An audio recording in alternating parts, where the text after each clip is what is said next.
আমার নাম পুষ্পরানী। আমার সন্তান বলতে একটি মাত্র ছেলে, আর আমরা মধ্যবিত্ত পরিবারের। আমি দিনরাত অনেক পরিশ্রম করে আমার ছেলেকে পড়াশোনা করিয়েছি। পড়াশোনা শেষ করে ছেলে একটা ছোট ব্যবসা শুরু করে, কিন্তু হাজার চেষ্টা করেও সেই ব্যবসায় সফল হতে পারত না। এখন তো আমি খুবই হতাশ হয়ে পড়েছি, আর ছেলে দিনরাত মন খারাপ করে থাকে। আমি আমার ছেলেকে বুঝিয়ে বললাম, সুকান্ত, এভাবে ভেঙে পড়িস না বাবা। ভগবানের প্রতি ভরসা রাখ। একদিন তিনি অবশ্যই তোর পরিশ্রমের ফল দেবেন। আমার কথা মেনে নিয়ে সুকান্ত দিনরাত পরিশ্রম করে যাচ্ছিল। একদিন আমি বোনের বাড়ি যাওয়ার সময় এক নির্জন জায়গা দিয়ে যাচ্ছিলাম। জায়গাটা এতটাই নির্জন যে কোথাও কাউকে চোখে পড়ছিল না। হঠাৎ আমার বুক ধড়ফড় করে কেঁপে উঠল, কারণ আমি সেখানে কারো কান্নার আওয়াজ শুনতে পেলাম। এদিক ওদিক তাকিয়ে দেখলাম ১৬-১৭ বয়সী মেয়ে হাঁটুর মধ্যে মুখ লুকিয়ে হাও মাও করে কান্না করছে। তখন আমার মনটা ভয় কেঁপে উঠল, কারণ এত নির্জন একটা জায়গায় একা একা যুবতী মেয়ে কি করছে। প্রথমে ভাবলাম পাগল হতে পারে, কিন্তু তবুও মনুষ্যত্বের কারণে তার কাছে গেলাম। এই নির্জন জায়গায় তাকে একা রেখে যেতে মন চাইছে না। আমি তার কাছে গিয়ে বললাম, রাতের এই সময় এত নির্জন জায়গায় তুমি কি করছো? আমার কথা শুনে মেয়েটা মুখ তুলে দেখে আবার জোরে জোরে কাঁদতে লাগলো। খুব মিষ্টি আর নিষ্পাপ একটা মেয়ে। আমি ওকে শান্ত করানোর চেষ্টা করি। আমি ওর এই অবস্থার কারণ জিজ্ঞেস করতে লাগলাম। মেয়েটার উপর আমার খুব মায়া হচ্ছিল, কারণ রাতের এই সময়ে এমন নির্জন জায়গায় একা বসে থাকা বিপজ্জনক।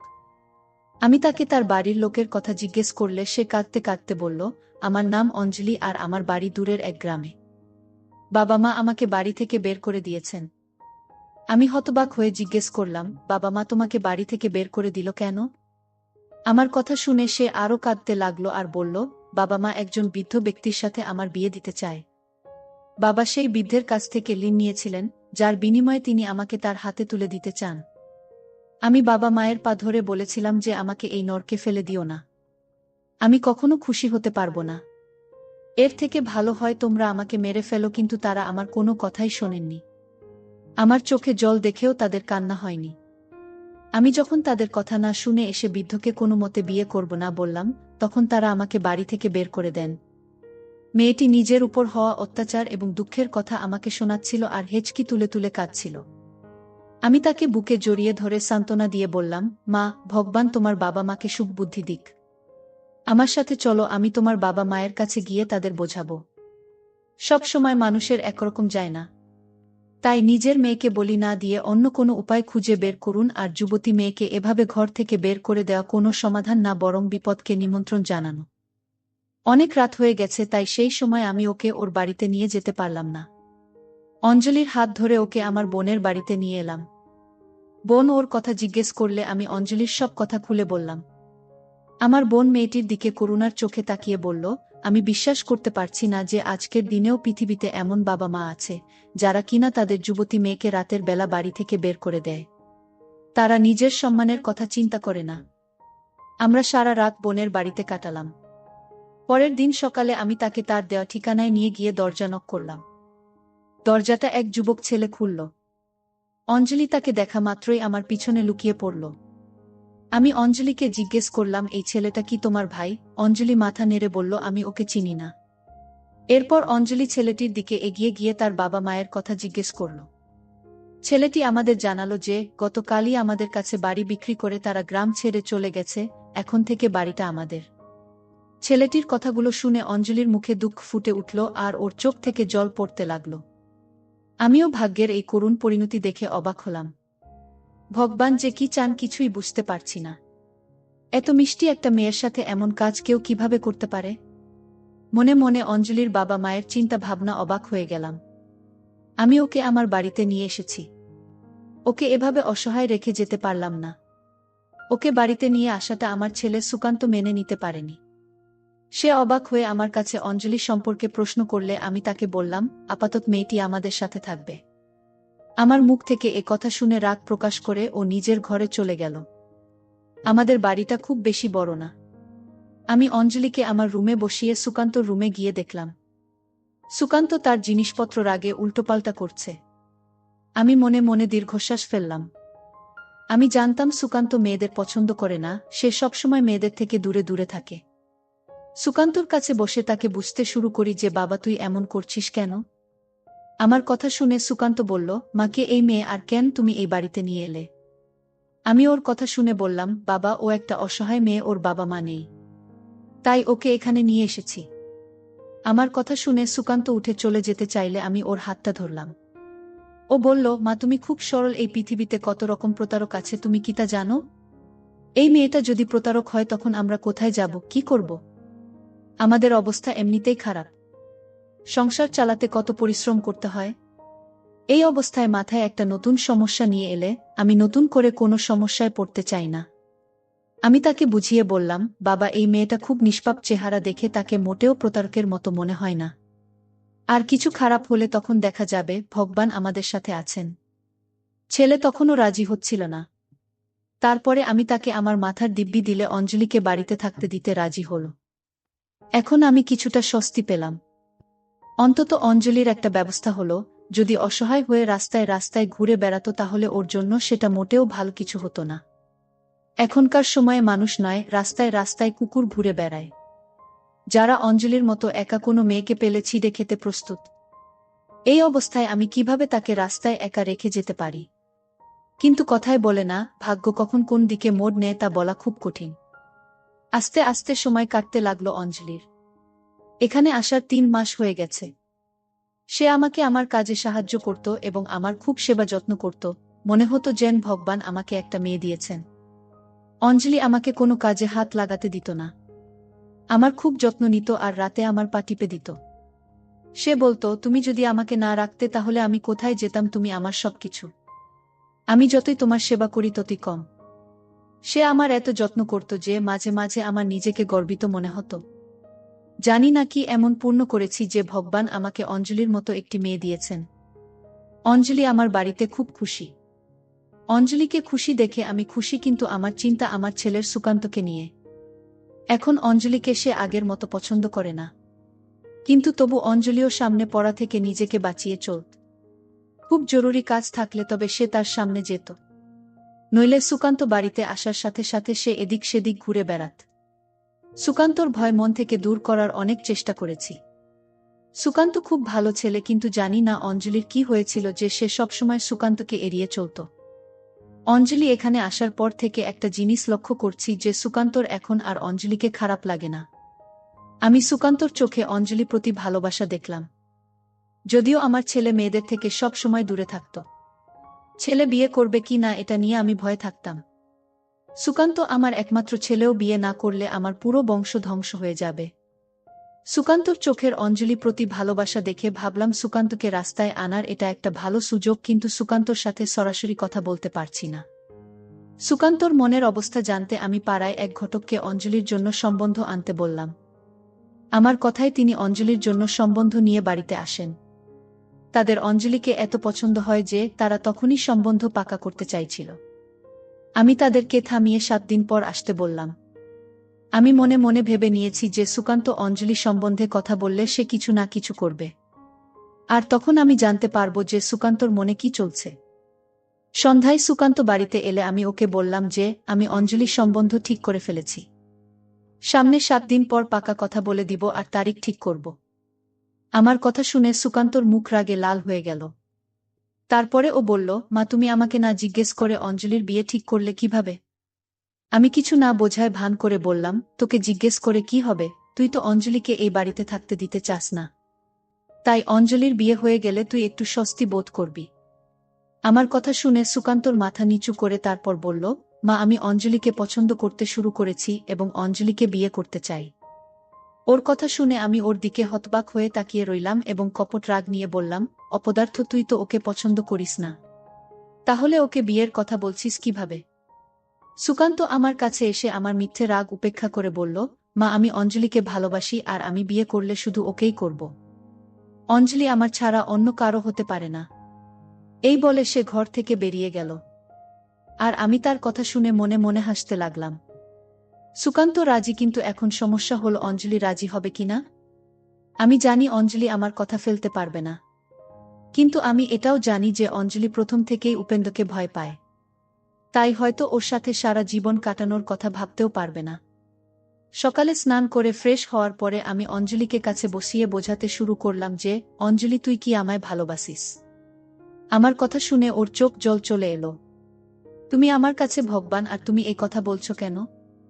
আমি অঞ্জলির হাত আমার হাতে নিয়ে বললাম, অঞ্জলি তুই কি আমার ছেলে সুকান্তকে বিয়ে করতে পারবি?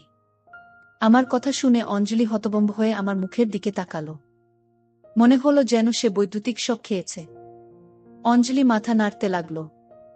আমি তাকে বুঝিয়ে বললাম যে সুকান্ত খারাপ না। মেয়েদের প্রতি তার ঘৃণার পিছনে একটা বড় কারণ আছে, আর সেটা হলো তার পিসি। ওর পিসির খারাপ কাজের জন্য সুকান্ত সমস্ত মেয়েদের ঘৃণা করে। ওর পিসি একটা খুব বড় কেলেঙ্কারি করেছিল, যার কারণে ওর পিসির সাথে এই পরিবারের সমস্ত সম্পর্ক শেষ হয়ে যায়। ঠিক এই কারণে সুকান্ত মেয়েদের পছন্দ করে না আর তাদের থেকে দূরে দূরে থাকে। আমার কথায় অঞ্জলির মন কিছুটা শান্ত হয়, কিন্তু তবুও অঞ্জলি ভয়ে ভয়ে ছিল। অঞ্জলিকে আমি কথা দিলাম যে আমি তার প্রতি কখনো কোনো অন্যায় হতে দেব না। আমার ছেলে আর আগের মতো নেই। এখন তুমি নিজেই বুঝতে পেরেছ। সুকান্ত অনেক বদলে গেছে আর সে তোমাকে ভালোবাসতে শুরু করেছে। আমার কথাগুলো তার মনের ভয়কে দূর করে দিল।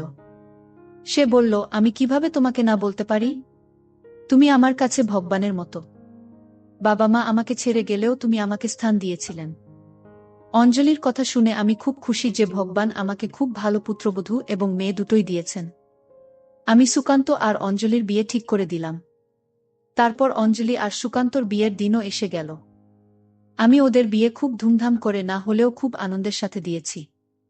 বিয়ের পর সুকান্ত অঞ্জলির খুব যত্ন নিত ও খাওয়া দাওয়া থেকে প্রতিটি ছোট বড় প্রয়োজনের দিকে নজর রাখত। কিন্তু এইটি জিনিস আমাকে ভিতর ভিতর কষ্ট দিত, আর সেটা হল অঞ্জলির স্বাস্থ্য। কারণ দিন দিন অঞ্জলির স্বাস্থ্য খারাপ হচ্ছিল। একটু কাজ করেও হাঁপিয়ে উঠতে। আমি সব চেষ্টা করেছি, কিন্তু ওর স্বাস্থ্যের উন্নতি তো দূরের কথা, বরং দিন দিন অঞ্জলির স্বাস্থ্যের অবনতি হচ্ছিল। আমার বোমা খুব সুন্দরী। তার টানা টানা চোখ যে কাউকে পাগল করার জন্য যথেষ্ট। এখন তার সেই চোখের নিচে কালো দাগ পড়তে শুরু করেছে। যদিও সুকান্ত অঞ্জলি এর যত্ন নিত। আমার মনে আছে বিয়ের দিন যখন অঞ্জলি কনে সেজে আমার বাড়িতে এসেছিল। বিয়ের কয়েকদিন আগে আমি অঞ্জলিকে বোনের বাড়িতে পাঠিয়ে দিয়েছিলাম এবং অঞ্জলি সেখান থেকে কনের সাথে যখন আমার বাড়িতে আসে তখন সে খুব খুশি ছিল। কিন্তু বিয়ের পরে সে চুপচাপ থাকতে শুরু করে। যে কাজ করতে বলতাম চুপচাপ করে দিত, বেশি কথা বলতো না। এখন আমার ওকে নিয়ে চিন্তা হতে শুরু করেছে। সুকান্ত অনেক ডাক্তার কবিরাজ দেখালো, কিন্তু ওর কোনো উন্নতি হলো না।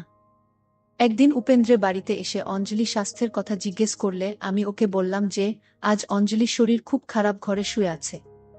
সুকান্ত অঞ্জলির কাছে গিয়ে খুব আদর করে চুলে আঙুল বুলিয়ে দিতে দিতে ওকে জাগিয়ে তুলুন। সে সময় অঞ্জলির অবস্থা খুব খারাপ। সুকান্ত ব্যাগ থেকে মধু বের করে অঞ্জলিকে খাওয়ালো। আমি লক্ষ্য করেছি যে বিয়ের পরের দিন থেকেই সুকান্ত অঞ্জলিকে মধু খাইয়ে তাকে ছাদে নিয়ে যেত। আমি খুব অবাক হয়ে ওকে জিজ্ঞেস করলাম, কিন্তু ও কোনো না কোনো অজুহাত খাড়া করত। আমিও ভেবেছিলাম ও অঞ্জলি ভালোবাসে, তাই ওর সাথে খারাপ কিছু করবে না। অঞ্জলি আবার শুয়ে পড়লে সুকান্ত ফ্রেশ হতে বাথরুমে চলে গেল। আমি কিছুক্ষণ অঞ্জলির কাছে বসে তারপর উঠে বাইরে বেরিয়ে এলাম। কিছুদিন এভাবেই কেটে গেল। একদিন অঞ্জলি আমার কাছে বসেছিল, হঠাৎ সে অজ্ঞান হয়ে একপাশে গড়িয়ে পড়ল। সুকান্তর বাড়িতে ছিল না। আমি টেনশনে পড়ে তাড়াতাড়ি সুকান্তকে ফোন করে বাড়িতে ডাকলাম। সুকান্ত এসে হাসপাতালে নিয়ে গেলে ডাক্তার চেকআপ করে বললেন, মানসিক চাপের কারণে অজ্ঞান হয়ে গেছে। মনে হচ্ছে আপনার পুত্রবধূ মাথায় খুব বেশি চাপ নেয়, সেই কারণেই হয়তো অজ্ঞান হয়ে গেছে। কিছুক্ষণ পর অঞ্জলির জ্ঞান ফিরে এলে সুকান্ত অঞ্জলিকে বাড়িতে নিয়ে আসে। আমি অঞ্জলির জন্য জুস বানিয়েও রুমে ঢুকে দেখি সুকান্ত অঞ্জলির গলায় হলুদ সুতো বাঁধছে। আমি পাশের টেবিলে জুসের গ্লাসটা রেখে ওকে জিজ্ঞেস করলাম, সুকান্ত অঞ্জলিকে কি সুতো বাঁধছিস? ও বলল, মা, অঞ্জলি দিন দিন অসুস্থ আর দুর্বল হয়ে যাচ্ছে, তাই আমি খুব বড় এক সাধু বাবার কাছ থেকে সুতো নিয়ে এসেছি। কেন জানি না আমার একটু সন্দেহ হলো, মনে হলো সুকান্ত আমার কাছ থেকে কিছু লুকাচ্ছে, কিন্তু আমি কিছু জিজ্ঞেস করিনি। কারণ আমি জানি সুকান্ত আমাকে কিছু বলবে না। তাই ওকে জিজ্ঞেস করে কোনো লাভ নেই। আমি অঞ্জলি বিছানায় বসে ওর মাথায় হাত বুলিয়ে দিচ্ছি আর মন থেকে সব খারাপ চিন্তা দূর করে ভগবানের কাছে অঞ্জলি সুস্থতার জন্য প্রার্থনা করছি। পরের দিন অঞ্জলি স্বাস্থ্য কিছুটা ভালো হয়।